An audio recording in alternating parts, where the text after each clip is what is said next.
publicó Random primera novela. efectivamente hace unos años.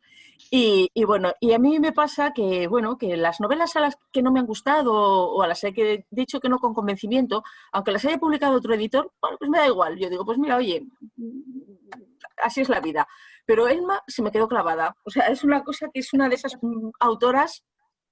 También ha habido autores que es que no he podido olvidar a lo largo de los años. Entonces, cuando surgió la posibilidad de que Elma trabajara con nosotros y con esta novela magnífica suya anterior, que si no habéis leído os recomiendo una barbaridad, Ponte en mi piel, que ahora mismo, bueno, yo creo que me gusta un poco más la última, pero es que Ponte en mi piel, bueno, fue una novela que me encantó por muchísimas razones. Trabajar con ella, en fin, siempre os lo digo, trabajar con los autores es un gusto, pero con Elma especialmente. Es una persona entusiasta, lo sabe todo.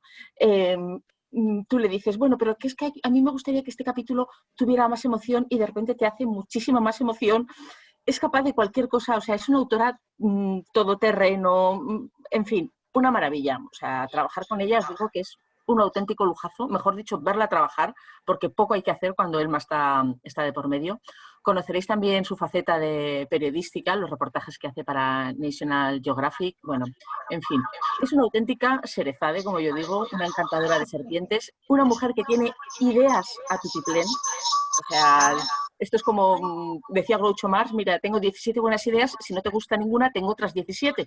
Entonces, se podría hacer un plan editorial entero teniendo esclavizada a Elma Lira, cosa que yo os he de confesar que a veces sueño con ello, ¿no?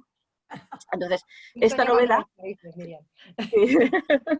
que tenéis entre manos, pues parte de una idea suya que efectivamente fue leer un poco la sinopsis, la idea que ella tenía, y es que quedar arrebatados, porque es que realmente ya, simplemente con aquellas 2 páginas, ya nos veíamos pues, en las Molucas, ya veíamos al jesuita, ya veíamos a la chica, a la mestiza, ya veíamos ahí piratería, maldad, amor, odio, todo esto en los mares del sur. O sea, que es que, ¿qué más se puede pedir de una novela? Bueno, pues todo eso y más, Elma pues te lo da. O sea, trabajar con ella, como os digo, ver cómo ha hecho esta novela, o sea, de la nada, es auténticamente una maga. Espero que la novela os haya gustado tanto como a nosotros y estoy deseando oír vuestros comentarios, preguntas y a Elma contestarlas, porque ya veréis cómo, bueno, cómo nos lleva a sitios donde nunca nos imaginábamos que pudiéramos llegar. Así que, Pepa, pues adelante. Gracias, Miriam. Hola, Emma. De verdad, para mí es un enorme, enorme placer volver a verte, aunque sea a través de la pantalla, más que nada por las circunstancias de la última vez, pero sabes tú que yo te sigo desde tu primer libro. O sea que yo creo que soy la más antigua de los que hay por aquí que te conoce. Además que te he seguido, además los siguientes libros que has publicado. Sí que es verdad que yo no voy a decir cuál me ha gustado más porque a mí me han gustado todos. El anterior era precioso, la historia de ese niño, de ese que conocemos todos por los dibujos animados, pero tú lo retrataste de una manera que nos llegó a todos al corazón, sí que es verdad. En este libro también a mí me ha encantado. Nos has tenido a la mayoría hasta las tantas leyendo, también te lo digo, el fin de semana ha sido tela. Estar en el sofá y estar solo con el libro encima. Yo te quería preguntar, mi primera pregunta es que nos cuentes en qué país de eso que tú visitas, que tú vas, surgió la idea de este libro, porque seguro que estabas en algún sitio de eso. Lejos, Pues, lejos. Curiosamente no. Estaba lejos cuando empecé a escribirlo, porque lo primero que empecé a escribir lo hice desde Madagascar, desde el Índico. Y además se lo mandé a Miriam en las primeras páginas desde allí y le mandaba un WhatsApp con una fotito y le decía, estoy aquí mirando el Índico para inspirarme. Pero la historia nació en Barcelona. La historia nació en una reunión de National Geographic con un montón de gente, americanos, portugueses, catalanes, vascos y yo, y de Madrid, ahí en la reunión, porque querían hacer dos reportajes que contaran la historia de la expedición de Magallanes y Elcano. Y ahí todo el mundo empezó a hablar y yo, que reconozco que tenía una idea bastante mínima sobre la expedición, me empecé a enterar de historias, me encargaron escribirlo, empecé a entrevistar a gente, empecé a leer y yo decía, madre mía, y estas expediciones que duraban 3 años se perdían barcos, se perdían vidas, se perdían montones de dinero solamente para ir a la otra punta del mundo a buscar las Molucas en busca del clavo. Es que el clavo no crecía en ningún otro sitio. Y efectivamente me hice esa pregunta y la respuesta era no, el clavo no crecía en ningún otro sitio. El clavo solamente crecía en las Molucas orientales, en 5 o 6 islitas de la actual Indonesia, y había que ir allí a buscarlo. Entonces empecé a buscar un poquito la historia y me encontré con la leyenda que habla del último árbol del paraíso, de cómo el último árbol propició las semillas que salieron en un momento de la isla y que provocó que el clavo pudiera a partir de entonces cultivarse en otros sitios, rompiendo el monopolio de la compañía holandesa. Así que la historia nació en Barcelona en una reunión de trabajo, ¿eh? Donde menos lo esperas te puede saltar una novela. Sabes que esto cuando nos llegó a todos con el libro, la mayoría no acertamos en lo que era. Muy pocos. Luego ya sí, luego ya... Y la idea del clavo aquí, porque vamos, yo decía de todo menos clavo. A mí me gustaba que tuvierais que os llegara el libro con un saquito de clavo, como el que lleva luego Cintia colgado durante el libro, el que le da a Ismail. Y me gustaba también que quien lo recibiera no supiera qué era, que lo descubriera con el libro, porque cuando empiezan las primeras páginas del libro ya dices, ostras, pues va a ser clavo esto que tengo aquí. No, yo aquí hay uno que lo abrió y nos lo dijo. Que fue Fernando. Muy bien, muy bien. Pues a mí me hacía gracia eso también, que la gente especulara y tal, en algunos bookstagrammers también están por ahí, lo muestran, hacen una foto de detalle. ¿Alguien sabe qué es esto? Y bueno, pues verdad es que fue un bonito detalle. me alegro de que os gustara, Pepa. Fernando.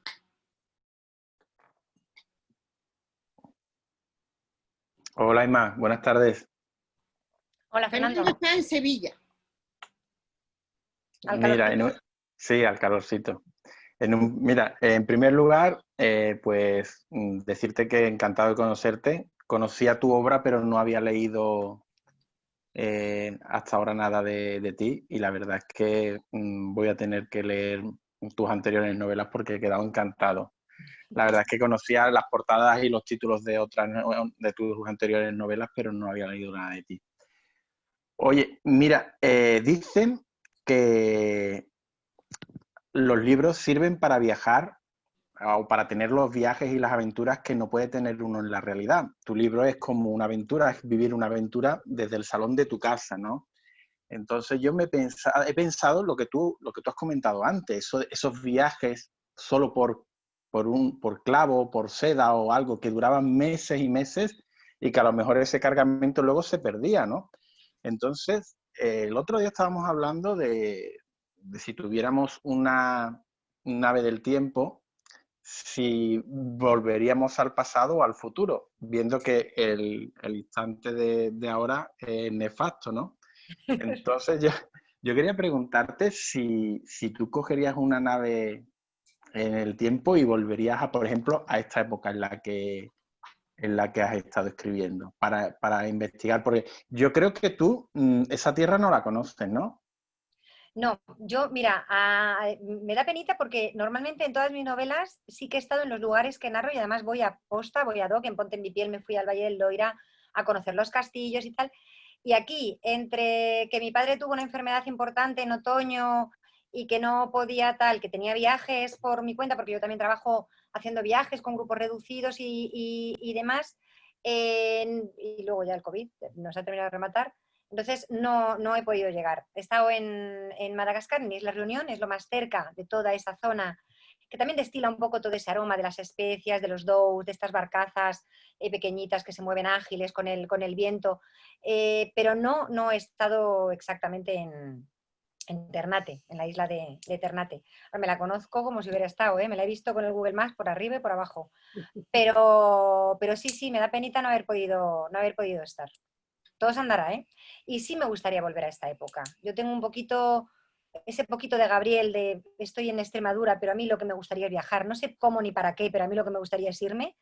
Pues yo en ese sentido soy muy viajera, viajo siempre que puedo, soy muy culo inquieto, entonces me encantaría tener la oportunidad de volver a ese momento en el que el mundo estaba empezando a abrirse de alguna manera, en que el mundo se estaba cartografiando. Entonces tú eres un poco, bueno, Gabriel es un poco tú en esas inquietudes, ¿no? Yo soy un poco todos. Al final, cuando haces un libro eres un poco todos, eres un poco hasta el malo. Pero sí, digamos que esa parte más de curiosidad, de no conformarte con lo que tienes, de querer conocer otros horizontes, de decir si es que tiene que haber más cosas ahí fuera de las que me están destinadas, ahí me identifico mucho con Gabriel. Pues oye, en los tiempos en los que estamos ahora mismo, se agradece encontrar un libro como el tuyo que al menos te saque de tu barrio o de tu ciudad. Que podamos viajar aunque sea desde el sofá, ¿no? Sí, sí. Muchas gracias, mucha suerte porque el libro es una pasada. A ti, Fernando, muchísimas gracias. Pedro. No se te oye, Pedro, ahora. Es que tenía cortado el micro. Muy buenas tardes, Emma. Buenas tardes, Pedro. No te imaginas lo que he disfrutado leyendo esta novela, y eso que en las Islas Canarias aparece nada más que una línea cuando pasa el hermanito por allá y hace escala. Yo decía, Pedro me va a regañar, que Pedro está esperando la gran novela canaria. Sí, no, pero sabía que esta no era. Que una pregunta. Me ha llamado mucho la atención que del libro anterior a este no haya pasado más que un año. Y evidentemente esto no has tardado un año en escribirlo. ¿Qué pasa? ¿La tenías ahí guardada a medias o cómo ha sido eso? Pues no, Miriam está diciendo que no con la cabeza. No, y de hecho, yo esto no sé si se puede decir, pero yo estaba empezando a hacer otra. Pero mi editora me cortó y me dijo, no, deja la otra que estás haciendo y ponte con esta. O sea, yo había empezado a escribir otra y de repente esta sinopsis se me pasó por la mente, pues eso, a raíz de toda la investigación para el reportaje de National Geographic que salió en septiembre y en octubre del año pasado en la revista. Y yo estaba ahí súper obsesionada con mi expedición. Y le hablé a Miriam de esta idea que tal y me dijo, ponte con esto ya. Y esto fue, pues es en agosto o septiembre del año pasado, aproximadamente. Pero la novela se ha retrasado por el COVID. La novela tenía que haber estado en librerías el día no sé cuántos de mayo. O sea que la novela lleva ya unos, para ser yo, que acabo siempre en el último momento, la novela lleva ya unos meses terminada. O sea que he tardado menos de un año en escribirla. O sea, has volado. He volado, pero es que cuando vosotros me decís, algunos de vosotros que me habéis escrito o habéis puesto en redes, es que me la voy leyendo súper deprisa, es que ya llevo no sé cuántas páginas, pues a mí me pasa lo mismo cuando la voy escribiendo. Cuando me va gustando algo, me pongo y no puedo parar. Y es como si yo misma quisiera continuar avanzando para ver qué pasa más adelante, que en teoría lo sé, pero quiero ver qué pasa, entonces me embalo. Luego, si hay tiempo, te hago alguna pregunta más. Que hay mucha gente que Vale. quiere participar. Hasta luego. Gracias, Pedro. Natalia. Hola Emma, buenas tardes. Hola Natalia. ¿Qué tal? Muy bien, ¿qué tal? Bien, bien. Pues nada, después de la maravillosa novela última de Ponte en mi piel, ahora nos llevas ahí a unos paraísos que hemos disfrutado todos, que da gusto, de verdad, es que tan visual, tan llena de color y encima con ese olor, o sea, de verdad que te ha salido una novela de 10. O sea, tienes que estar muy orgullosa de ella porque es que qué maravilla, qué gusto de tener enganchado al lector, que es que todo lo hemos comentado, no puedo dejar de leer, voy a ver qué pasa. Yo que pensaba que la historia iba más hacia Gabriel y tal, y de pronto digo, no, que nos está cambiando el rumbo. Sí. Y esas mujeres fuertes con esas hermanas, en fin, que me ha encantado, Emma. Es que no te puedo decir, me ha gustado más esto o lo otro, es que me ha gustado todo. Y mira que es difícil en una novela decir, pues esto en particular, no, nos has llevado a conocer a los holandeses. Una historia del clavo que dices, pero bueno, esto no hay en España, que tú vas al mercado y compras el clavo, pero ¿qué me está contando ahora del clavo? Sí. he tenido que buscar a ver si era cierto lo del clavo por internet, de eso que dices. No me puedo creer que no exista lo que tú decías, que no existiera más clavos. O sea, genial, genial. De verdad que muchas felicidades. Un libro perfectamente recomendable, además para todas las edades, porque yo creo que es una historia de aventuras que puedes leer perfectamente a cualquier edad y me ha encantado. Es que no te puedo decir más. Muchas gracias, Natalia. Muchas gracias. Yo quería que fuera una historia muy sensorial, una historia que entrara mucho por los sentidos, ¿no? Esos paisajes, porque lo que os decía antes, yo no estaba en Ternate, pero la vegetación, esas islas volcánicas, es muy parecida a otras de la zona, ¿no? Entonces, ese contraste además entre esa España conservadora, esa Extremadura más seca, más austera, y de repente la exuberancia de verdes, de humedad, de las Islas Molucas, ¿no? Esos olores, desde el chocolate en el colegio de los jesuitas hasta el clavo, o sea, yo quería que se respirara, por eso quería que el libro llegara con el saquito de clavo, porque quería de alguna manera que sirviera como para transportaros, que esos aromas os llevaran, como me llevaban a mí, yo debo confesar que me compré en Marruecos aceite de clavo, que se puede comprar también aquí y tal, pero yo lo encontré allí, que allí se vende como analgésico y se vende en las tiendas de especias y me pongo yo mis gotitas de clavo para ir como Cintia por ahí oliendo a clavo por la vida. O sea, sí que quería que fuera una novela muy sensorial y bueno, pues me alegro de pensar que más o menos lo he conseguido, ¿no? Y Sí, sí. el tema de estas mujeres fuertes, ¿no? Como tú decías, sí que he querido de alguna manera pues resaltar las mujeres que son las grandes desconocidas en la historia, porque los hombres son los que comercian, los que navegan, los que dirigen colegios, los botánicos que se embarcan, pero las mujeres siempre están en segunda página, ¿no?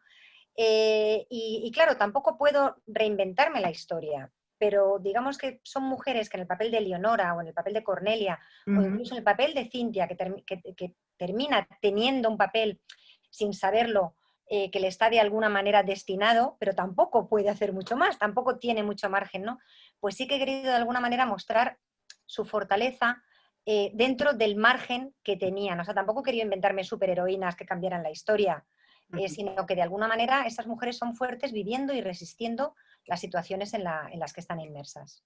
Sí, sí, las últimas 100 páginas, desde luego, es ahí un vértigo porque no puede ser lo que me estás contando, porque es que, no sé, que nos llevas en volandas. O sea, es tremendo ese viaje por la selva. Bueno, en fin, que quiero dejar a mis compañeros, pero estoy encantada de haber leído la novela. Muchas gracias, Natalia. Venga, un beso. Arsen. Hola, Emma. ¿Cuánto tiempo sin vernos? Sí. Bueno, a ver, bueno, ya te lo están diciendo todos que nos ha encantado. Y yo no he sido menos. O sea, empecé, seguí y no podía dejar. Una cosa que me encanta, en primer lugar, el clavo. Yo había olido clavo, pero yo no había olido como este que nos mandaste en las bolsitas. Es que este es de Madagascar, es clavo del Índico. Es que no tiene nada que ver. De hecho, lo bueno, mira, porque tengo aquí el libro, pero cuando lo dejé colgado y cuando los días que lo tenía en la estantería, ahora coges el libro, haces así y huele. Y huele todavía. Sí, es algo fantástico. Es que el clavo con el que se ha llegado el libro ese es de los mares del sur. Y sí, nosotras lo pusimos junto al otro con Desiree, que estábamos preparando los saquitos o dándole a ella el clavo para los envíos y huele muchísimo más fuerte. Y es más pequeñito además que el clavo que tenemos aquí. Claro, yo por eso me imagino que era por lo que no adivinábamos, pues yo no lo adiviné, que era lo que contenía la bolsita sin abrirla, me refiero, por el olor.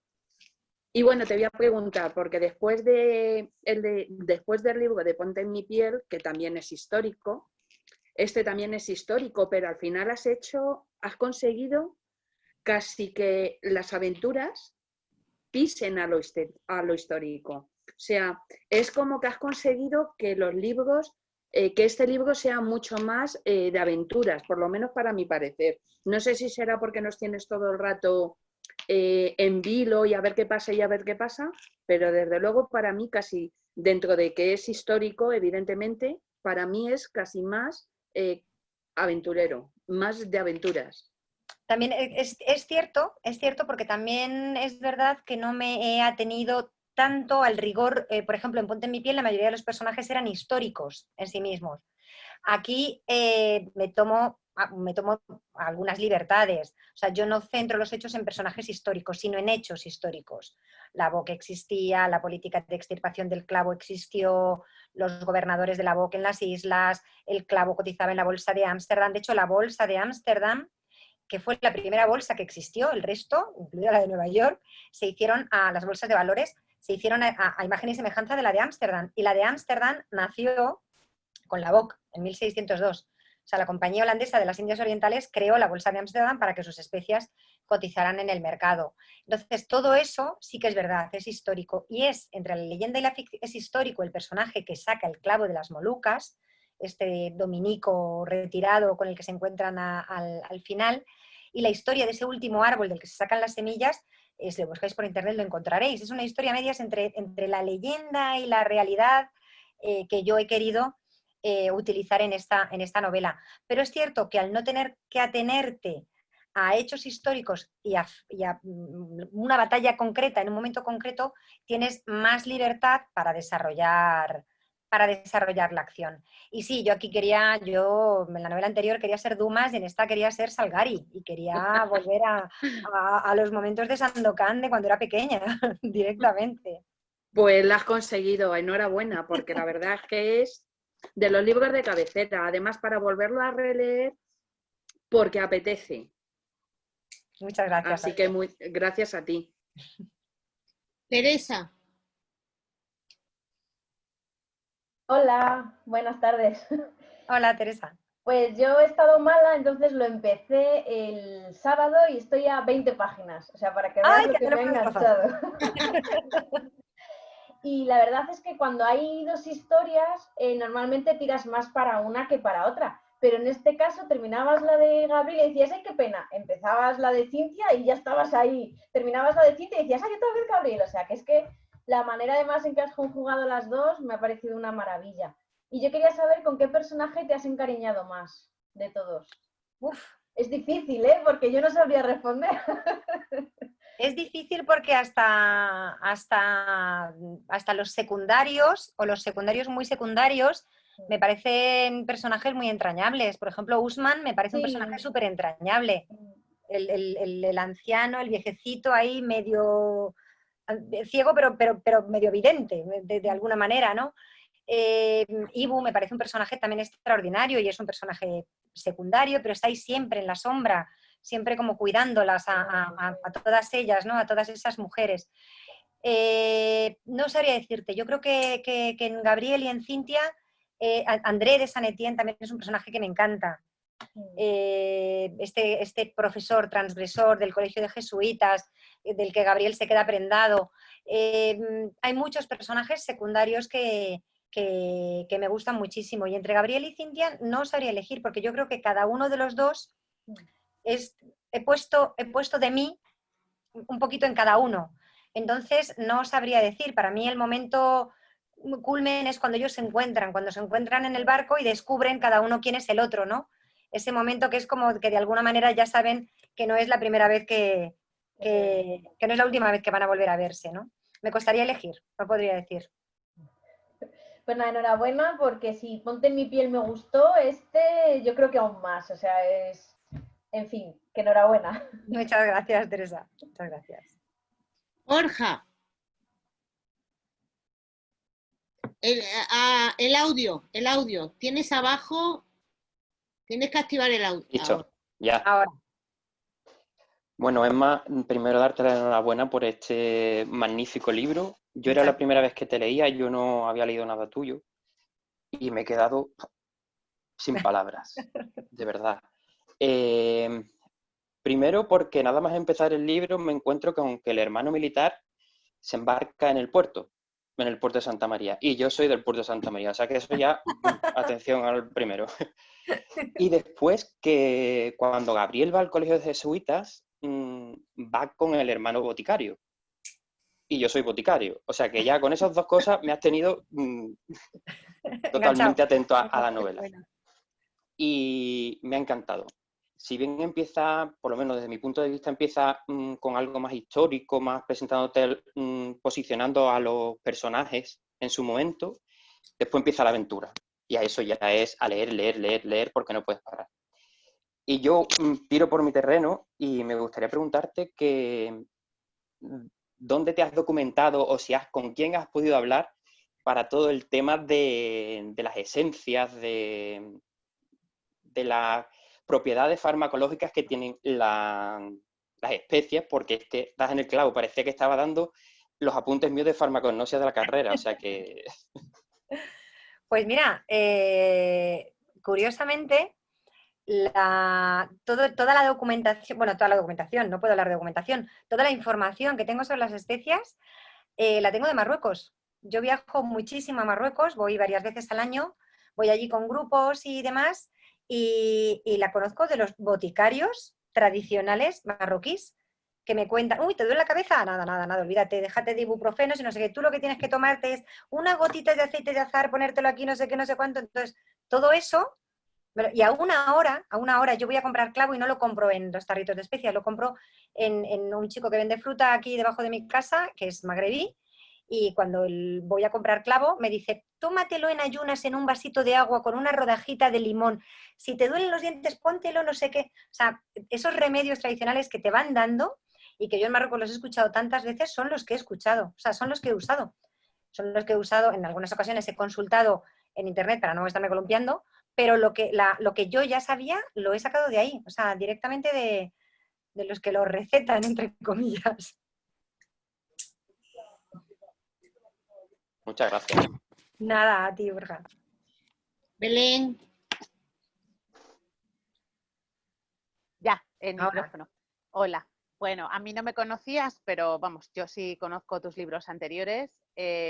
Tengo muchas ganas de leer el del Drago porque, bueno, mi infancia la pasé en Canarias y aunque yo era en Las Palmas, pero me gusta mucho. Bueno, me ha encantado. Es lo que, bueno, si mi madre viviera, ya le está diciendo, mamá, te lo tienes que comprar, porque era una fanática de los libros de aventuras. Yo me leí Julio Verne, me leí Emilio Salgari, o sea, me leí todo ese tipo de cosas porque ella siempre me la estaba poniendo, ¿no? Y era una fanática de las películas estas de, vamos a ver una de piratas o de, bueno, es que ese es tu libro. Para mí me ha traído leerlo, me ha traído a toda esa época, ¿no? De infancia, de aventura, mira lo que pasa, es que el alfángel, bueno, no sé cómo lo llaman ellos, de otra manera, tal. Y Cris. Eso, bueno, lo he disfrutado. Yo soy una persona de olores más que de vista y no acerté, yo decía que era nuez moscada, porque es verdad que huele súper fuerte. Yo me fui a la cocina luego a oler el que tengo yo, no tiene nada que ver el que tú nos mandaste, nada, nada.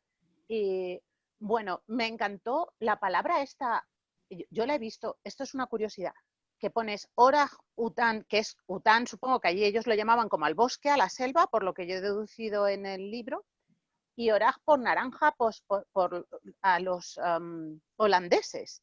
Orang tenía dos sentidos para ellos. Uno era el orang, que nosotros escribíamos con G, que para ellos significa persona.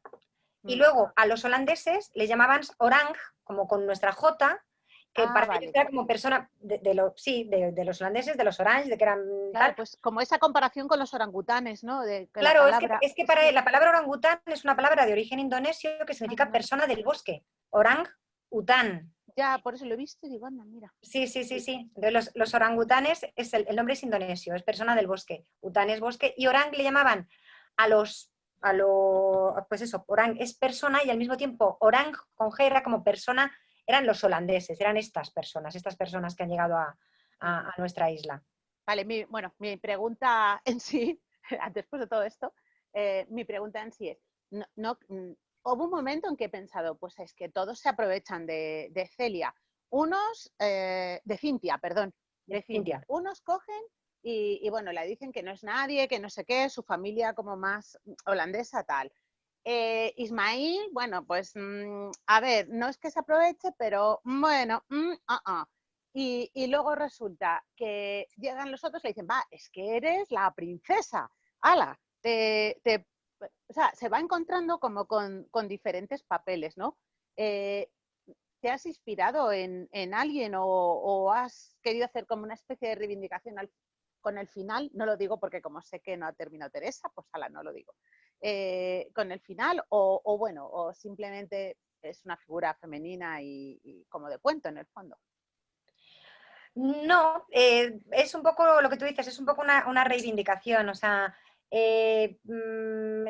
Cintia durante toda la novela es como que está donde no, está en un sitio incómoda, o sea, no encaja en ningún sitio, en un sitio no es ni sirvienta, ni es la bastarda, no es de la familia, pero es más que sirvienta, o sea, está en un lugar, no es nativa, pero tampoco es blanca, o sea, está continuamente entre dos aguas y cuando de repente parece que el destino le sonríe y tal y cual y que resulta que es la hija de... Pues también es de alguna manera lo que tú dices, también te utilizan porque nos apoyamos en ti, pero tú tampoco cuentas tanto, o sea, aquí ya está todo orquestado. Una figura, está todo hecho. Y te lo damos claro, sencillamente pues se necesita una figura en torno a la que aunar a la gente y ahora eres tú. Pero bueno, eres un poco... Por eso sí que al final la decisión que ella toma sí que para mí es como una reivindicación, ¿no? Sí, me ha gustado muchísimo. De ahora elijo yo. Como has finalizado, bueno, el final me ha encantado. Me ha encantado. Sí, me faltaba el colorín colorado, por lo menos para mí me ha gustado, porque algo que bien, porque está el año tan raruno, todo tal, y coger tu novela, yo he sido también de las que no ha dormido, porque era un vicio, es un vicio. Muchas gracias, sobre todo. Pues mira, este año necesitábamos una novela como la tuya.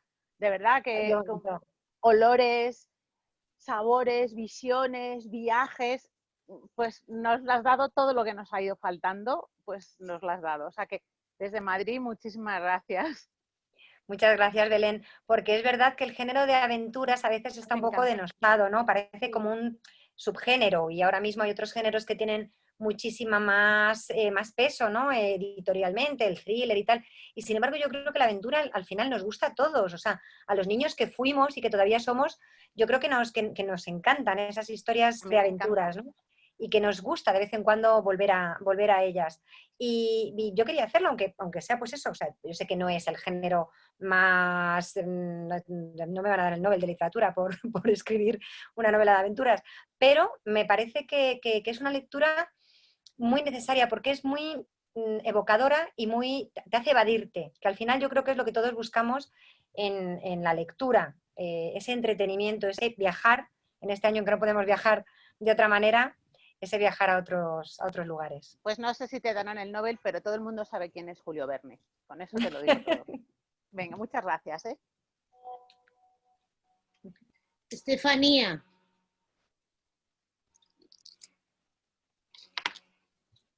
Buenas tardes, Emma. Hola. Ay, no te veo, no sé en qué lado de la pantalla te tengo. A ver, arriba, a la izquierda, yo me veo a la izquierda. No te veo. Ahora ya te veo. Estás debajo de mí. Bueno, pues lo primero fue una gozada abrir el libro con ese olor que, bueno, fue algo maravilloso. Las descripciones que haces de ese chocolate especiado con miel y vainilla que te hace babear. Diciéndole a ese pobre Gabriel cómo tenía que hacer el chocolate y diciendo, por Dios, que nos sirvan aquí un poquito de ese chocolate que es fantástico. Y luego las descripciones que haces, ¿cómo haces para hilar todos esos personajes con sus historias para que al final todo confluya en ese final? Porque yo es que de verdad es que me admiro cómo sois capaces de poder hacer todo eso. Bueno, yo debo reconocerte que a veces las cosas pasan sin más y que tú dices, ahí va. O sea, a veces las cosas como autor te suceden. O sea, tú estás, digamos que yo en ocasiones me he encontrado escribiendo con que mi subconsciente va más rápido que mi consciente y de alguna manera estoy hilando historias detrás para que lleguen un momento y confluyan. Te toca tener muchas subtramitas abiertas y te toca tener, porque claro, tú hablas de un personaje y por poco que salga cuentas algo de su pasado. Hablas de Usman, pero Usman tienes que darle un significado, un por qué está ahí, qué le ha pasado antes. O sea, de cada uno de los personajes tienes que ofrecer y al final te supone inventarte muchas microhistorias y meterte de alguna manera en la forma de pensar de muchas personas muy distintas entre sí. Pero igual que en la vida real de repente te encuentras con que las historias confluyen y no sabes cómo has llegado ahí, en la literatura también sucede, también sucede. Algunas las planeas y otras te das cuenta de que iban destinadas a confluir y a unirse. Así que parte es magia, y parte es trabajo y estructura, y parte es magia, es pura magia, como cuando la estás leyendo. Por eso es lo que le cantaba antes a Pedro, de que yo a veces también escribo deprisa para ver lo que pasa, porque a veces a mí también me sorprende lo que pasa. Pues enhorabuena, porque la verdad que es una maravillosa novela de aventuras. Mucha suerte. Muchas gracias. Diego. Hola, buenas tardes, Emma. Hola, Diego. ¿Qué tal? Encantado. A ver, cómo te digo yo esto sin que quede muy, pues como que muy pelota, porque es que no se puede decir de otra manera. Tengo que decirte que me he vuelto loco con la novela, literalmente. Venía además que hace poco habíamos leído el rey del Perú, que fue Sí, otro... la de Cosano. Sí, efectivamente. Una maravilla de novela y te pasa muchas veces que cuando lees algo así, que luego todo lo que puede venir detrás pues cuesta más trabajo. Pero sin embargo, yo además soy muy amante de las novelas de aventuras y me alegro que hagas esa reivindicación por el género, porque todos hemos crecido, o por lo menos muchos, con Julio Verne, con Alejandro Dumas, con Stevenson, que para mí es uno de mis favoritos también. Y entonces, encontrarme un poco de todo eso en tu novela, además, que es como decía, es una novela muy sensorial, y no es sensorial de boquilla, es realidad. Yo cuando estaba leyendo la novela tenía el saquito, lo tenía justo aquí al lado de la repisa y no era consciente de que estaba ahí. Pero estás leyendo y estás oliendo ese olor, que a veces cogía el libro para oler el libro a ver si el olor provenía de ahí. Entonces, el disfrute de la lectura se hacía todavía más intenso. Además, acompañado con unos personajes que sinceramente son extraordinarios. Paisajes, lo que decíamos, olores, sensaciones por todos lados. De verdad, un placer. Y luego, entiendo a Miriam la anécdota que ha contado, porque es a lo que yo voy, es lo que me gustaría resaltar, es tu forma de escribir. O sea, no me extraña que en esas 50 páginas, cuando las leyera, dijera, quiero conocer a esta chica, porque es lo que más me ha cautivado, tu forma de escribir, que escribes muy bello, de una forma muy bella, pero además sin ser ni pomposa, ni extravagante, ni nada, sino que es una forma de escribir muy bella que además la disfrutas. Pero además no te quedas en eso, sino que consigues crear esa, ¿cómo te diría? Esa especie de que sea adictiva, esa emoción que haces que sigas leyendo y sigas leyendo y sigas leyendo y te sigas enamorando de todo lo que está pasando en la novela. Entonces, mi pregunta es, después de todo lo que te he dicho, mi pregunta es, a la hora de escribir esas frases, esos párrafos, ¿te salen solos o llevan su trabajo? Es decir, les das vueltas, los trabajas, los piensas, o sale muy solo. Sale muy solo. Hay cosas que le das una vuelta y te gusta más cómo queda luego, o lo embelleces un poquito más, o te das cuenta de que has repetido a lo mejor un concepto, una palabra o tal, evidentemente, pero sale bastante fluido. Si no, no podría, a lo mejor no habría salido en el tiempo que ha salido la novela. Sale bastante solo. O sea, yo creo que soy una persona muy sensorial, lo que os decía antes. Entonces, de alguna manera, me gusta plasmar en sensaciones las cosas que veo, las cosas que pasan. Entonces, es como que escribo muy en metáforas, pero en metáforas de alguna manera sencillas, porque a todos nos evocan lo mismo, de alguna manera. No es algo retorcido que digas, ¿y qué quiere decir esta chica? De alguna manera, en un nivel subconsciente es como que hablamos el mismo lenguaje y consigo que lo que yo estoy escribiendo le llegue a la otra persona y lo vea como yo, ¿no? A lo mejor yo no lo habría escrito así, pero entiendo lo que quieres decir. Eso sale bastante fluido, sale bastante fluido. Si tuviera que trabajarme cada frase o tal, a mí me gusta, yo siempre he creído que las tramas o las tramas adictivas o las tramas que te enganchan no deberían estar reñidas con una literatura cuidada. Una trama muy adictiva puede ser sencillamente un guión y una novela con una narrativa exquisita se puede convertir en un tostón. Yo creo que una cosa no está reñida con la otra. Yo por eso soy una gran admiradora de García Márquez o de Isabel Allende, porque son capaces de envolverte en historias con un lenguaje bellísimo y súper cuidado, y a mí me encantaría hacer también, igual que reivindico el género de aventuras, me encantaría reivindicar que el género de aventuras no significa escribir sencillo o de manera simplista o sencillamente con una trama que enganche, sino hazlo bonito, si no cuesta tanto, si te dedicas a ello, evidentemente, hombre, si te dedicas a otra cosa y te pones a hacerlo en tus ratos libres, igual sí, pero si te dedicas a ello, cúrratelo, hazlo bonito, piénsalo, si solamente necesitas pensarlo. Yo siempre digo, lo decía desde que leía a Carlos Ruiz Zafón por primera vez, que yo quería escribir los libros que me gustaba leer. Entonces, trato de hacer eso, trato de escribir los libros que a mí me gustaría leer y en el vocabulario o con el tono que a mí me gustaría leer. Pues fíjate, además, ahora que lo has nombrado a Zafón, que soy además no admirador, tengo locura por ese hombre y siempre la tendremos. Sí que es cierto que es verdad que asemeja un poco esa forma de escribir con lo que estás contando y la forma en lo que estás contando a tu novela. Nada más, te felicito por el talento a la hora de escribir la novela y por cómo la has escrito. Y seguro que nos veremos pronto. Un placer, de verdad. Muchas gracias. A dos. Sale el libro de Zafón en noviembre. Lo sé, lo tengo ya más que apuntado. Sí, Ana. Gracias. Nada, a ti, Diego, como pequeño a Zafón, yo recuerdo cuando me leí La sombra del viento, que fue lo primero que leí de él, aunque no fue lo primero que escribió, y cuando me cerré esa última página y me quedé como huérfana, como si me hubiera arrancado todo un mundo de encima, me quedé en el sofá ahí, tirada con el libro, y pasó mi marido por delante y me miró y me dijo, ¿qué te pasa? Y le dije, que me acabo de leer el libro que me habría encantado escribir. Y ya no voy a poder hacerlo, ya lo han escrito. Pero tuve esa sensación, eso de, me acabo de leer el libro que siempre hubiera querido escribir. Pues no sé, pero te lo digo de verdad y no lo digo por decir, sí que tiene bastantes similitudes a lo que hablábamos antes, de escribir bonito y a la vez tener la capacidad de enganchar y atrapar al lector. Y en tu novela lo consigues, vamos, 100%. Y aquí tienes a un buen grupo de personas que lo van a confirmar igual que yo. Muchas gracias. A ti, un placer. Anita.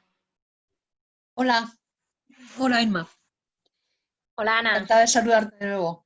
Nos conocimos cuando comentamos contigo en un encuentro con Pepa, el de Ponte en mi piel, que me pareció una maravilla. Y con este, pues qué te voy a decir, o sea, ya te lo he ido poniendo en las redes, o sea, tengo una auténtica resacón literario, o sea, porque me ha parecido un libro tan bonito, tan especial, tan mágico, o sea, me ha encantado. De entrada porque me ha recordado, me traía a la memoria muchísimas cosas, yo soy una apasionada también del mundo de las plantas, de los efectos curativos de las plantas, entonces he estado continuamente, mientras que tú hablabas de todos esos efectos, consultando el Dioscórides, que me acuerdo que me lo regaló mi madre cuando me casé, me dijo, este libro, a ti que te gusta tanto leer, tiene que estar en tu biblioteca, y ahí está. Me ha recordado muchísimo al libro de Joan Harris, el de Chocolate. O sea, ese momento, Andrés Saint Etienne y Gabriel amasando el chocolate, enseñándole a crear ese prototipo de hombre renacentrista que crea André en Gabriel, esa semilla que planta en Safán, me ha encantado. O sea, me ha venido tantas cosas a la cabeza y además, y ahora que Diego ha sacado a colación a Carlos Ruiz Zafón, yo soy una apasionada de Marina, del libro de Marina, de Carlos Ruiz Zafón. Y hay una frase que me encanta que es la de todo el mundo guardamos un secreto en el ático del alma. ¿Cuál es tu secreto a la hora de escribir? De conseguir ese efecto, ese realismo mágico que les das a tus personajes. Pues no sé si lo tengo, no sé si tengo secretos, pero yo soy una fanática del realismo mágico. Creo que nos hace falta un poquito más de realismo mágico a todos en nuestras vidas. Con Miriam bromeamos mucho con esto, porque ella dice que ella es realismo mágico de Burgos. Entonces me pone el contrapunto. Pero yo creo que es por eso, por lo que le decía antes a Diego, porque es lo que a mí me gusta leer. Entonces, a mí me encanta ese adornar cualquier situación cotidiana con ese poquito de magia. Porque el realismo mágico no significa que exista una situación sobrenatural, significa que tú la crees o que tú la percibas. Da igual, no hace falta que nadie le salgan alas de ángel en la espalda y despegue, basta con que tú lo imagines o tú creas percibirlo así. Y en nuestra vida cotidiana, que tenemos una sobredosis de realidad brutal, sobre todo en este año, yo creo que hace falta esa chispita, ese ver las cosas desde otros ojos, desde esos ojos como mucho más amplios, en no quedarte en lo que son las cosas, sino en lo que podrían ser, en los que te gustaría que fueran, ¿no? Yo tengo una anécdota, cuando mi hija mayor, que tiene ahora 8, tenía como 4 años, un día iba con ella en el coche y estaba saliendo la luna y tal, y se quedó mirando la luna y me dijo, mamá, mira qué luna tan grande, tan redonda y tan naranja, parece que se ha comido al sol. Y yo dije, ostras, pues esto es realismo mágico, ver las cosas desde los ojos de un niño. O sea, al final es tan sencillo como eso, es ver las cosas desde la ingenuidad, ¿no? No darlas por sentado, no dar por sentado el significado que tienen, ¿no? Sino buscar otra perspectiva para mirarlas. Quizá ese sea el secreto, el mirar las cosas desde muchas perspectivas.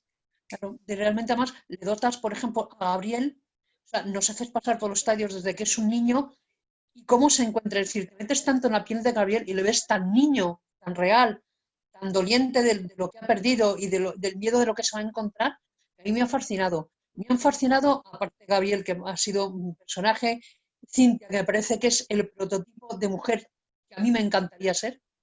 O sea, si tuviera que decir a quién me gustaría parecerme a ella, la veo valiente, arriesgada, amante, pasional, sensible, sensorial, todo lo que reúne para mí un prototipo de mujer como puede ser ella. Pero a mí los personajes secundarios me han fascinado. Desde el padre Celso, o sea, que me parece una persona maravillosa. Y luego en la parte que les toca el padre de ella, el padre de Cintia, me parece un personaje, me parece que además les das esa oportunidad de reencontrarse, de conocerse, aunque ya no sepa, que me parece maravillosa todo lo que puede aprender de él y todo lo que se transmiten y se regalan el uno al otro.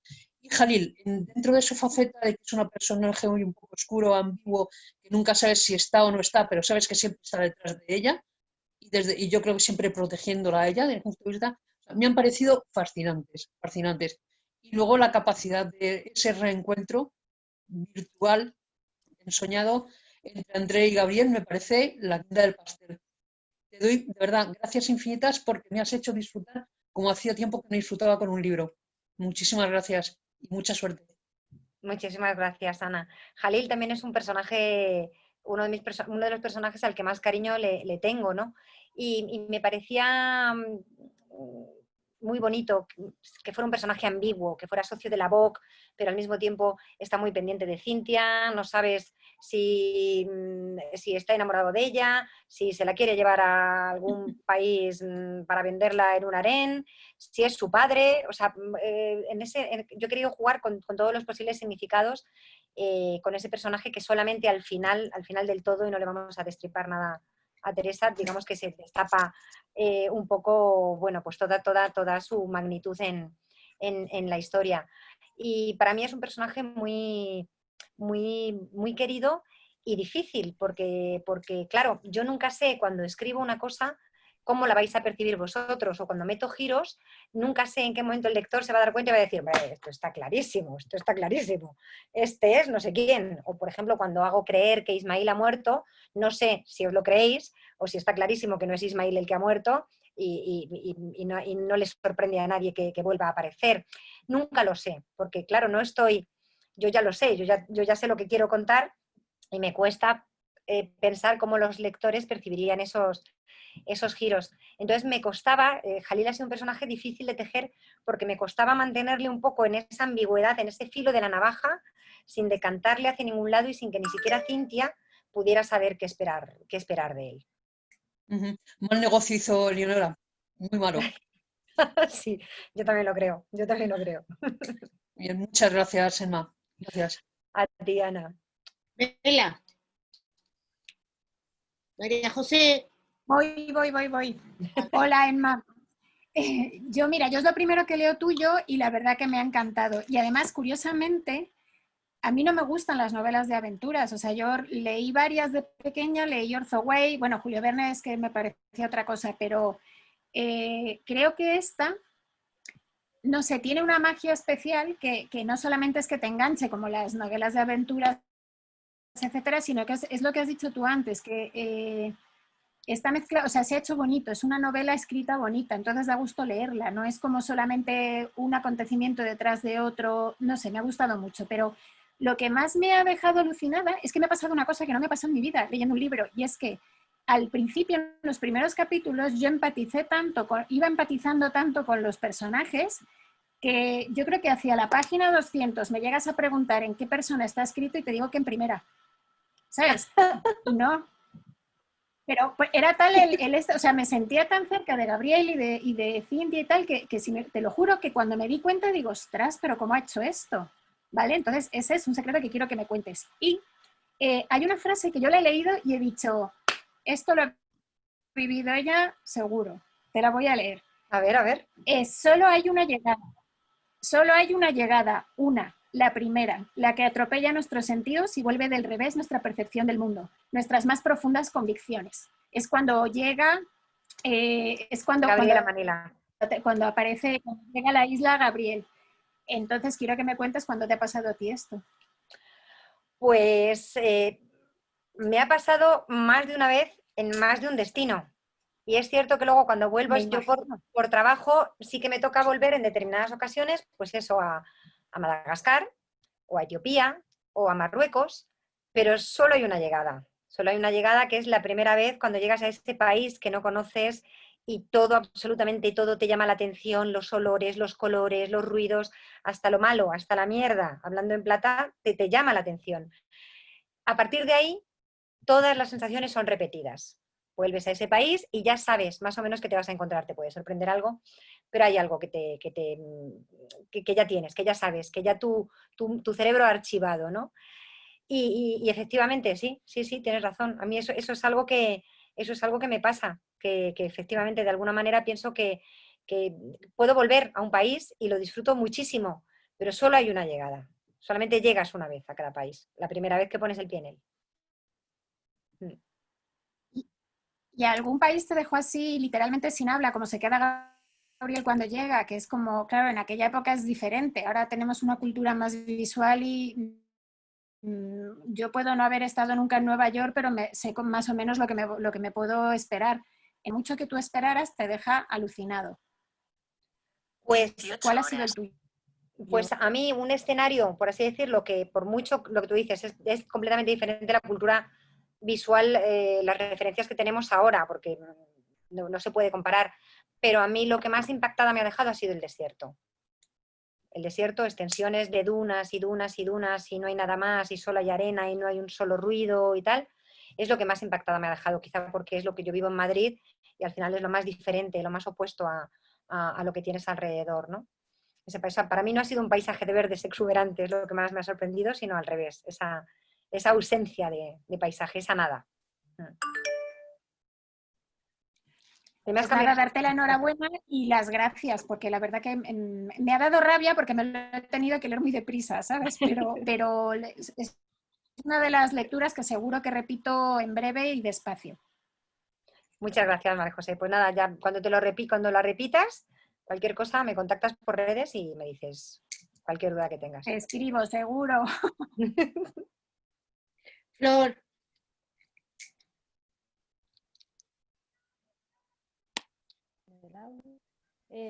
Buenas tardes a todos. Bueno, enhorabuena a la autora por el libro porque me encantó. Muchas gracias. Me enganchó muchísimo. Además conseguiste trasladarme allí, a todos los lugares, a sentir todas las sensaciones. O sea que los olores y por esa parte conmigo al menos lo conseguiste, que fuese una novela sensorial. Me encantó las mujeres algunas de las mujeres que aparecen en la novela. Me gustaría saber respecto a esos personajes femeninos que querías mostrar tú con ellos Y también tengo una curiosidad, como escribiste el libro tan rápido, está tan bien escrito, no sé, es que no le encuentro ningún defecto. ¿Cuál es tu rutina de escritura? ¿Y en qué momentos escribes? Y no sé, ¿cómo lo haces para escribir tan bien y en tan poco tiempo? Pues muchas gracias, Flor. Mi rutina de escritura, pues yo siempre digo que escribo cuando mis hijas se van al cole. O sea, yo escribo, en mi horario laboral, escribo, hago más cosas y escribo más cosas porque escribo para más medios y demás, pero yo me pongo por las mañanas de 8:30 a 4 y escribo. Y a partir de ahí hago de madre y ejerzo de madre. Y entre medias hago viajes y en los viajes escribo por la noche, porque como ya estoy sola y no tengo marido, ni hijas, ni nada, y me voy yo sola a una habitación que no comparto con nadie más y nadie aparece a las 3 de la mañana diciéndome mamá, pues me encuentro muy descansada, pese a llevar todo el día dirigiendo grupos por sitios raros, me encuentro muy descansada y muy inspirada. Entonces, en los viajes sí que suelo escribir y buscarme un ratito por las noches, y sobre todo si estoy en Madagascar, para estar inspirada de alguna manera y tal. Yo duermo muy poco, necesito muy pocas horas de sueño, con lo cual eso es una ventaja también, porque por las noches muchas veces a lo mejor ya no me da el cerebro después de todo el día para escribir, pero sí me da para documentarme. Entonces muchas veces por las noches es como que absorbo, leo, cojo otras novelas, ensayos, un libro precioso que os recomiendo, que a mí me lo recomendó Miriam, mi editora, es el de las especias de Turner. Jack Turner, ¿no? ¿Es? Yo digo, Miriam. De Acantilado, de la editorial Acantilado. Miriam, el micro, que le tienes silenciado, no se te oye ahora. Es Acantilado, el libro de las especias. Y entonces yo por la noche utilizo ese tiempo para de alguna manera empaparme de todo, pues eso, de empollarme la voz, de bajarme documentos, de todos los idiomas que conozco y en alguno desconocido. O sea, a mí me ha tocado aquí traducirme documentos del indonesio, del holandés y demás. Y por la noche es como que se me van posando mientras duermo y al día siguiente esa información la proceso y la utilizo. ¿Qué pasa? Que cuando ya estoy a punto de finalizar las novelas, cuando ya estoy en ese momento álgido en el que todo se mezcla, todo ocurre y esto tiene que pasar aquí para que esto pueda pasar aquí y si no pasa esto se cae, en ese vértigo sí que necesito de alguna manera no parar, porque estoy tan metida en la historia que estoy viviendo la historia. De hecho, mi marido se reía porque en algunas ocasiones le hablo de vos, porque me interrumpe cuando estoy haciendo algo y digo, ¿qué queréis? Y entonces es como yo estoy metida en mi lenguaje del siglo XVI o del siglo XVIII y si alguien me saca de ahí me perturba. Entonces normalmente al final de la novela siempre me cojo unos días y me voy yo sola y me voy ahí de retiro. A mí me encantaría hacer eso durante 3 meses, pero nada, no puedo, mis obligaciones no me dejan. Y en ese momento es en el que utilizo un non-stop. O sea, ahí me pongo a escribir y hasta que me entra el sueño o el hambre o las dos cosas o lo que primero llegue. O la sensación de me voy a volver loca como Don Quijote, necesito quedar con un ser vivo para tomarme una cerveza porque si no voy a terminar, pues no sé, hundiendo un barco inglés o holandés o algo por el estilo.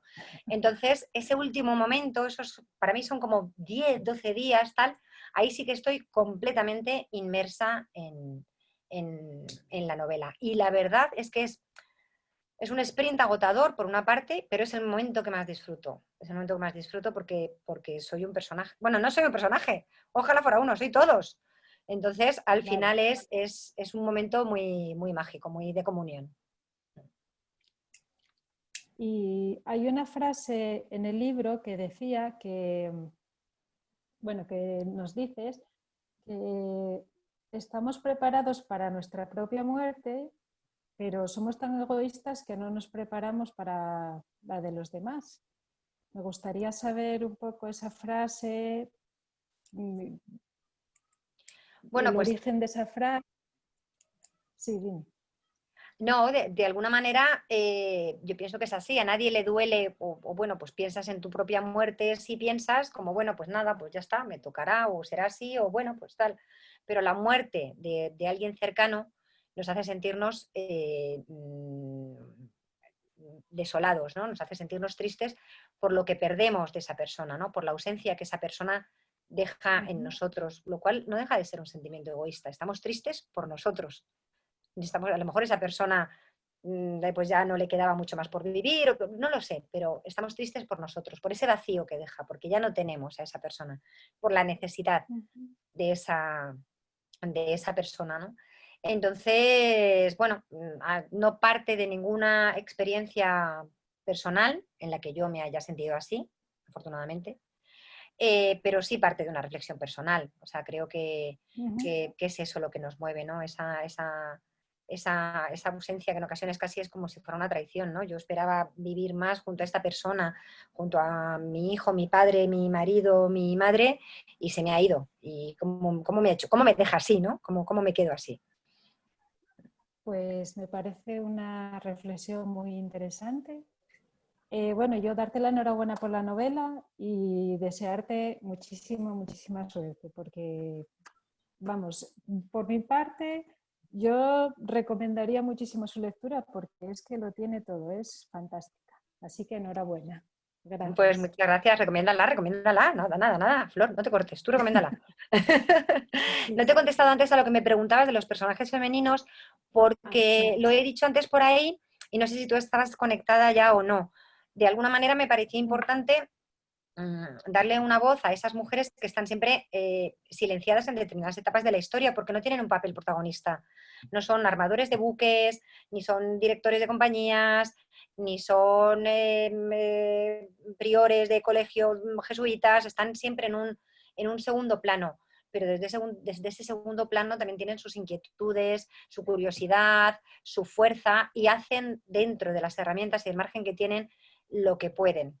Unas más que otras o hasta donde pueden. Entonces, por eso de alguna manera he querido mostrar a todos esos personajes, ¿no? Pues incluida Eleonora, que es un personaje que aparece ahí pues muy apocado y muy tal, pero bueno, pues Eleonora tiene su historia y tiene su carácter. Muchas gracias. A ti, Flor. Yoli. Hola, Emma. Hola, buenas Yolanda. tardes. Aquí estoy. La última vez nos vimos con Ponte en mi piel en Casa del Libro. Además, el verano pasado puse el cuadrito que encontré en Blois de la hija de Petrus, que allí estaba en el dormitorio de la señora, en el castillo. ¿Qué suena? No sé, algo suena. Bien, que está hablando, pero ya desconectado. Ah, vale. Entonces, yo me lo pasé muy bien con tu novela anterior, la disfruté muchísimo. Y esto ha sido un poco, también creo que era Diego el que lo decía, volver a la literatura de aventuras que leíamos cuando éramos más pequeños. El volver a Verne, el volver a Salgari, el volver a esos paisajes que es lo que comentamos. Ahora es más fácil conocerlos, o no conocerlos, sino verlos. Y antes no los teníamos que imaginar todos. Yo según estaba leyendo tu novela, a veces también tengo pensamientos raros, como lo del realismo mágico. Yo decía que es una novela de paisajes que se huelen y de olores que se ven, porque es tanto lo que te llega que dices, es realmente extraordinaria, porque es fácil imaginarte caminando por esos lugares, oliendo, incluso comiendo lo que ellos comen. Y creo que es una novela de estas, yo soy mucho de releer, porque me encanta volver a ciertas novelas o libros que he leído tiempo. Yo creo que es una novela a la que se vuelve, porque es acogedora, porque te lleva adentro y te quedas ahí. Y yo creo que es muy fácil volver a ella. Entonces, al hilo de esto, ¿tú a cuál vuelves? ¿Cuál es la novela a la que vuelves? ¿De mis novelas o de mis personajes? No, una novela o un libro al que tú vuelvas cuando quieras sentirte a gusto. Pues mira, yo vuelvo mucho a 100 años de soledad. Como yo. De García Márquez. Es un libro al que vuelvo y por ejemplo también a De amor y de sombra de Isabel Allende. Son dos libros a los que vuelvo muchísimo.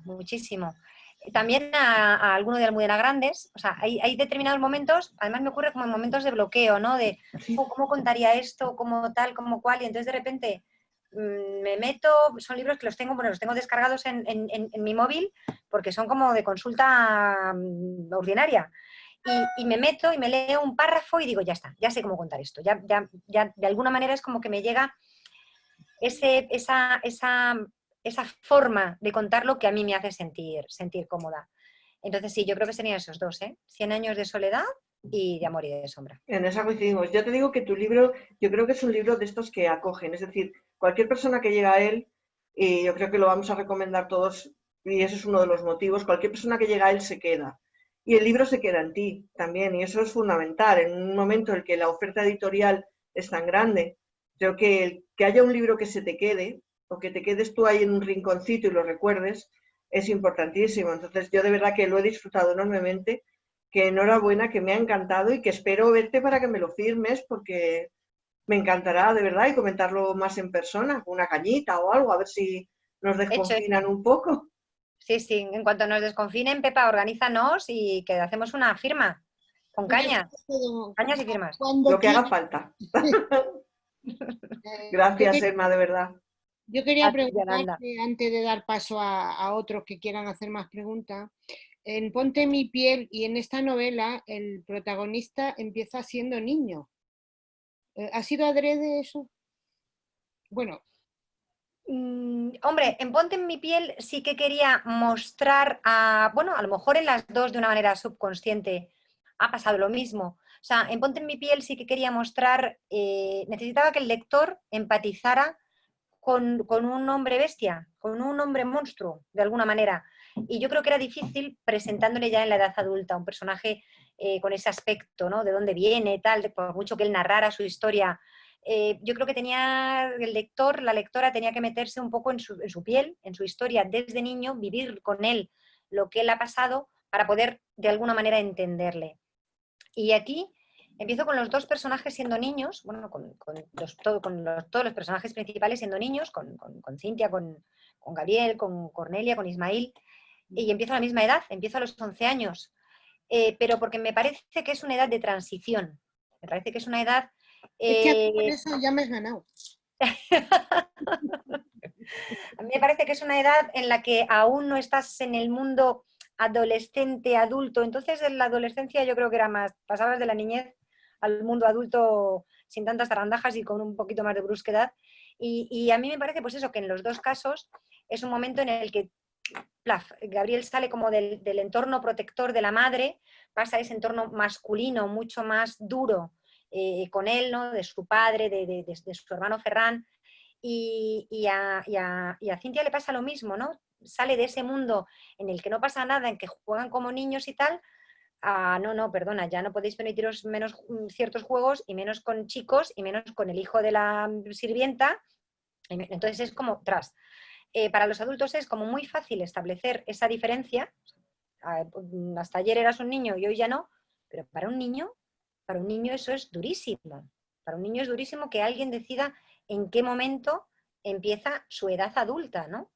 Y yo creo que en estos dos personajes transcurre y que de una u otra manera quiero mostrar en el primer capítulo cómo se ven raptados, por así decirlo, de esa infancia placentera, mejor o peor, pero que bueno, pues que cada uno es feliz en esa infancia y de repente le arrancan de ahí y le llevan a otro escenario, ¿no? A ella a un escenario de privaciones en el que ya las cosas no son como conocía y a él a un colegio fuera del cariño de su madre, o sea, los dos los arrancan un poco de su mundo. Por eso a ellos, más que de niños, les muestro un poco, pues eso, ya en esa transición forzada a la vida adulta que quieren hacer de ellos.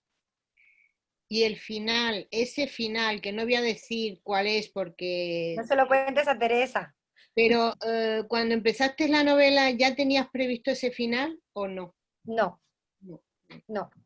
Cuando empiezo una novela, te iba a decir, cuando un escritor empieza una novela, pero no sé cómo lo hacen el resto. Yo cuando empiezo una novela tengo 5 finales o no tengo ninguno. Yo tengo un amigo escritor que siempre me dice, no puedes empezar una novela sin saber cómo la vas a acabar. Digo, bueno, pues estoy engañando a todo el mundo durante todo este tiempo, porque yo empiezo muchas veces y no sé cómo va a terminar. A veces lo consulto con mi editora, a veces con la almohada. Me falta poner en redes ¿cómo seguirías la aventura? Los que quieran que muera no sé cuántos, que también es un método, ¿eh? Pero no lo sé. Sencillamente se van entrelazando las cosas. Esto es como cuando en la vida real conoces a una persona y a otra persona y a otra persona. ¿Tú sabes cómo va a acabar? Tú de repente llegas a un grupo de amigos y de repente fulanito te resulta, yo me pongo, pues eso, una chica, llega a un grupo de amigos y amigas y un chico le resulta atractivo, ella le resulta atractivo a otro y una chica le parece una petarda y otra le parece... ¿Tú sabes cómo va a acabar eso? No tienes ni idea. Es la vida la que va conduciendo a esos personajes a escenarios que a lo mejor no imaginabas en el primer momento, ¿no? Pues en la literatura yo creo que ocurre un poco así. Los personajes a veces se te desarrollan fuera de las manos, fuera de lo que tú estás tejiendo para ellos. Crecen, adquieren su independencia y se te revelan un poco. Y yo no quiero esto, yo lo que quiero es este otro camino. Eso te iba a preguntar, que si se te revelan, te hablan y te dicen, oye, Emma, por aquí no vamos bien. Sí, se me revelan muchos. Muchos. Son como hijos disco los personajes. Sí. Sí, me pasa desde el principio, desde Los Dragos, desde Búscame donde nacen los dragos, en el que me apareció un personaje de la nada con el que yo no había contado y me surgió. Yo estaba escribiendo y de repente es como, yo en este personaje no le había creado. Surge. Esto puede parecer un poco como loco, pero os aseguro que es así. O sea, es mucho más natural de lo que parece. Yo sé que hay escritores que escriben con una escaleta súper programada y con un guión argumental mucho más pensado. Yo en ese sentido dejo fluir y luego me pasan las cosas que me pasan, claro, que se me revelan los personajes. Me estoy quedando sin batería, voy a agacharme un poco para tratar de conectar, que si no me vais a perder, ¿eh? Pero seguid hablando que os oigo. Te digo que tú, ni caso, tú sigues escribiendo tal cual, que nos gusta cómo lo haces. ¿Alguna pregunta más? ¿Una última preguntita? Ana. Y Belén. Y Pedro. Ahora, a ver, ¿conoces algún perfume que lleve base de clavo? Pues mira, eso es una investigación que tenía que hacer. Yo estoy convencida de que un perfume y unos polvitos así para la cara que tenía mi madre cuando era pequeña, que se llamaba Maderas de Oriente, tiene clavo. No lo sé, pero a mí me da la sensación de que sí. Y de que la colonia Tabac, una colonia de hombre que se llama Tabac, tiene clavo. Pero no lo he mirado. O sea, esto es como intuición mía. O sea, de repente esos olores es como, esto tiene clavo, seguro. Pues pero yo es que he sido un poco osada y he tirado de un escritor que nos presentaron, compañero tuyo de Espasa, Daniel Figuero, que escribió Blanco Roto, que es una de las narices más valoradas en el tema de perfumes. ¡Qué bueno! Y esta mañana he osado preguntarle que si conocía, porque es que de verdad me ha producido tal curiosidad que necesito leer algo que no el clavo puro, sino una esencia que lleve clavo. Entonces me ha dicho que me iba a investigar porque dice que como que base de clavo no, parece que es muy fuerte, pero que está seguro que alguna colonia masculina, sobre todo masculina, y se lo lleva. Entonces me ha dicho que me lo iba a investigar por lo menos para que dice, digo, es que de verdad tengo necesidad de oler, digo, por poner, me ha dicho que sí, que me iba a averiguar. Oye, Así que mándanoslo, cuando te lo diga, mándanoslo, ¿eh? Yo también, fíjate, el Tabac, que es una colonia masculina, yo estoy casi segura también de que tiene... Es cierto que es un olor que como, no sé, como que pega más a perfumes masculinos. Sí. Y una pregunta, ¿has dicho el libro de las especias quién era? ¿De Jack Turner? Sí. Vale. Espérate que lo busco en el móvil y te lo pongo delante ahora, espera.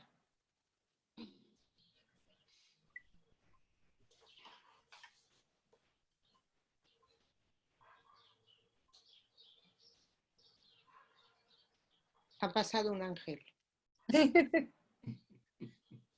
Turner era... Espera. Has dado en el clavo, Pepa.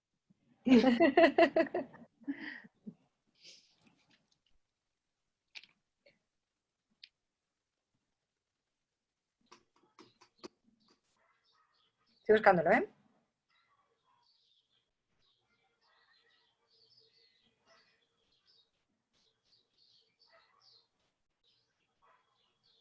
¿Esto se puede hacer? ¿Promocionar un libro de otra editorial? Origen, historia de una tentación. Es un ensayo, ¿eh? No es una novela. ya. Es un ensayo, pero es un ensayo muy bonito sobre el origen de las especias. Ah, por ahí voy. Gracias. Belén. Bueno, mira, yo bueno, la escena esa que como comentaban en que están moviendo el chocolate, Adrián y creo que era, bueno, Saint-Étienne y Gabriel, me parece una escena súper sensual, me parece espectacular. Voy a leer una cosita que he apuntado aquí de tu libro, dice: el clavo pasó a ser el aroma prohibido del pecado y nunca jamás se volvió a elaborar chocolate en las cocinas del colegio. O sea, es como, yo me he apuntado aquí, o sea, me ha hecho gracia porque es como si el clavo o el chocolate fueran los culpables de las acciones que los otros habían realizado, pues por su olor o por el momento o por lo que fuese, ¿no? Entonces, bueno, eso ¿cómo lo has cuajado? Porque me pareció súper curioso, ¿no? Me gustaría saber. Yo creo que las especias tienen un poder evocador y un poder, de alguna manera, una capacidad de evocación sensual en todos nosotros. Por eso son bases para muchos perfumes, como decía antes Ana. De alguna manera, los olores son capaces, o sea, el olor es uno de los sentidos más, el olfato es uno de los sentidos más evocadores, o sea, capaces de relacionarnos con experiencias o con cosas vividas. Ellos pueden, de hecho ellos mismos, Gabriel bueno, Gabriel no, el narrador, la narradora en este caso, está contando, pues no supo si fue el olor de la pimienta o la esencia del clavo, no sé qué, o sea, Gabriel tampoco sabe por qué pasa lo que pasa ni por qué se siente así en ese momento, que probablemente sea, sencillamente, él se siente atraído por esa persona, es un lugar íntimo, donde están solos, donde nadie les puede molestar y ya está. Pero hay algo más, hay ese olor de fondo, ese aroma que ya les impregna como de esa sensualidad, ¿no? Y eso es lo que le pasa luego a él cuando conoce a Cintia, y Cintia huele a clavo, huele al saquito de clavo que le dio Ismael y que ella lleva siempre debajo de sus ropajes. Entonces, de alguna manera, nada más conocerla, para él eso le vuelve a esa realidad, eso le devuelve esa sensualidad, esos sentidos dormidos y esa experiencia adolescente que de alguna manera él tampoco supo ni por dónde le venía, ni cómo gestionar, ¿no? Sí que he querido utilizar las especias ahí con esa capacidad sensual y evocadora que sí creo que tienen, ¿no? Y durante mucho tiempo fueron usadas las especias, el valor que tenían no era únicamente para camuflar el olor de la carne podrida, era porque se utilizaban en medicina, se utilizaban en rituales mágicos, se utilizaban como afrodisíacos. O sea, es cierto que las especias tienen un poder evocador en los aromas, tienen un poder evocador que nosotros mismos somos conscientes de lo fuerte que es. Gracias. A ti. Pedro. Una pregunta que me quedé con mucha curiosidad al leer la novela. Si miras la contraportada, el único que aparece como protagonista es Gabriel. De hecho, cuando aparece el otro personaje, dices, hay algún personaje más, no solo es Gabriel. Pero según avanza la novela, yo me quedé con la sensación de que es que Cintia sí come a Gabriel. De hecho, hay muchas más páginas dedicadas a ella que a Gabriel. ¿Sí? ¿Eso qué fue? ¿La evolución de los personajes inesperada o qué? No, la evolución de los personajes, o sea, sí, desde el principio estuvieron planteados dos personajes que terminarían encontrándose, pero no quería que fuera tan evidente desde la sinopsis. Yo no quería que la sinopsis actuara como spoiler en el que tú supieras, bueno, pues ya hay un protagonista masculino y hay una protagonista femenina que es que se van a terminar encontrando.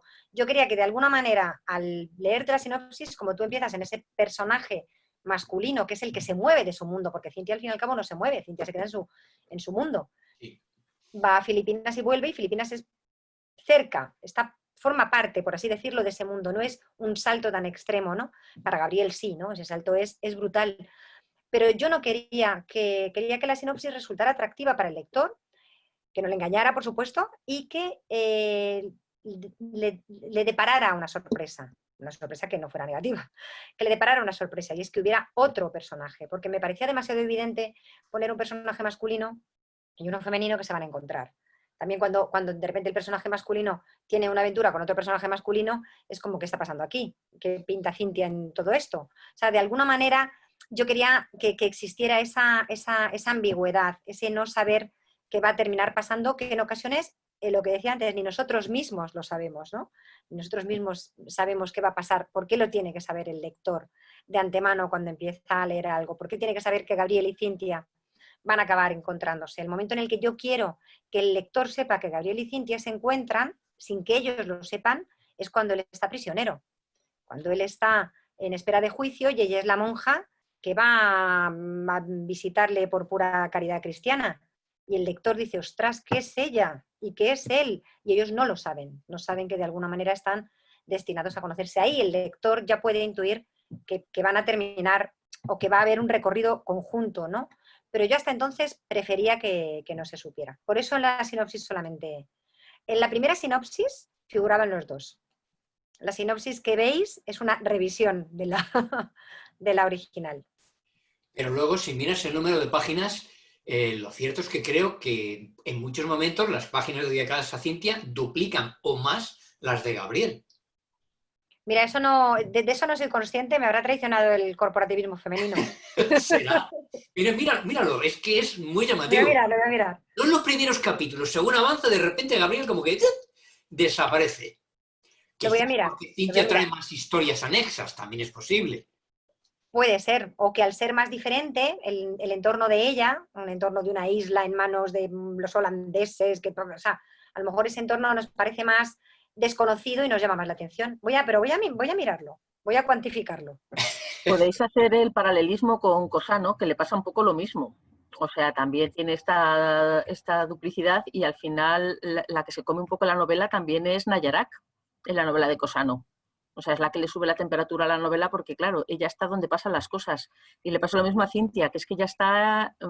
Gabriel lo deja todo atrás, o sea, la acción está donde está Cintia y es donde está todo, digamos, el secreto de la novela está en ella. Y la resolución pues pasa por ella.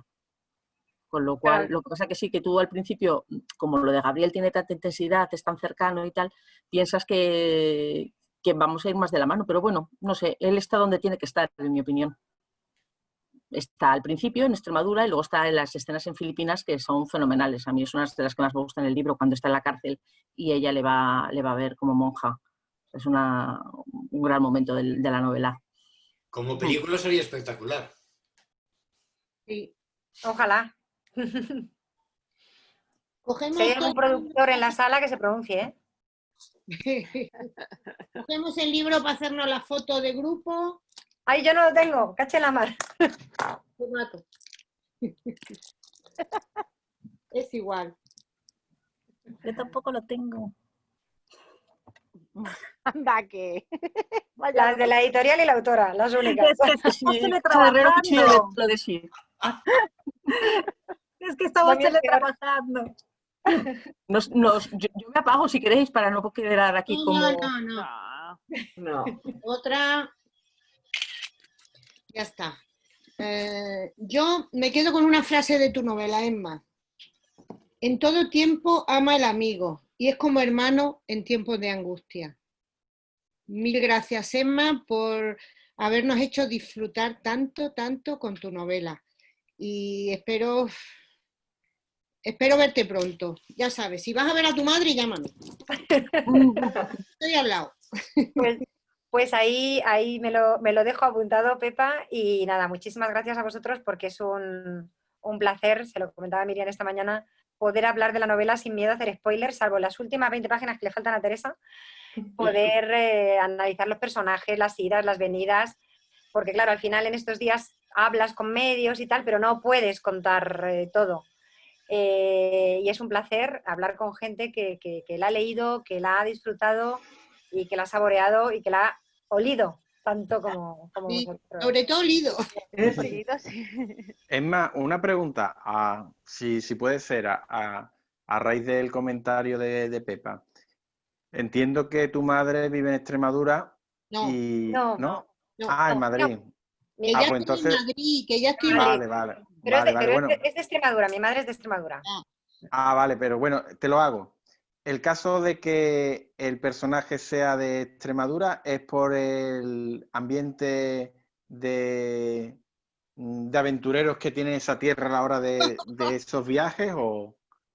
Bueno, es un poco porque en ese momento es cierto que tenía cerca uno de los lugares más ricos, pues como era todo el lugar, pues Cádiz, Sevilla, donde se producía todo el embarque hacia el Nuevo Mundo, y luego había otros centros neurálgicos, pues Toledo, Madrid, con otra riqueza y tal, pero Extremadura quedaba un poco como en medio, de ahí salieron grandes conquistadores que todos conocemos, pues un poco por esa sensación de las cosas están ocurriendo fuera y yo estoy aquí viéndolo pasar. Entonces, de alguna manera era un pequeño homenaje también pues a esos grandes conquistadores, ¿no? Ese niño que 2 siglos después, por así decirlo, piensa, igual estoy en el sitio adecuado, pero es que he nacido tarde.